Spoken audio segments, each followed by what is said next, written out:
కడుపు కాల్చుకొని ఉండే డబ్బులు మిగిలించుకొని ఎంతో రకంగా రిటర్న్ పోయే వాళ్ళు కూడా ఇక్కడికి వచ్చి ₹1 లేదన్నప్పుడు కూడా ఎన్నో రకంగా నేను చూసిన భీమ్ ప్యాకెట్లు ఇవ్వడము, నువ్వు యోగురు అన్ని విధాలుగా లేకున్న వాళ్ళు కూడా ఒక 10 రోజులు బతకండ్రా మీరు అని చెప్పి తలాకు ₹10 ఇచ్చినారు.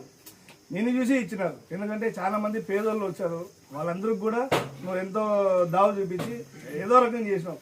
ఈక్వల్గా నాదే నా జీవితమే చాలా ఘోరంగా ఉండేది.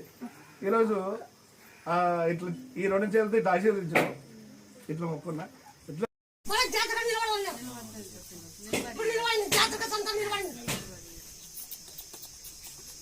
చెప్పింది కానీ నెక్స్ట్ జాతరకాలు కొడుకు పుడతాడని చెప్తున్నావు.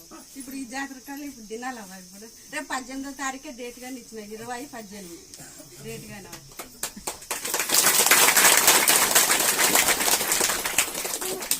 అప్పులు ఉంటే అప్పులు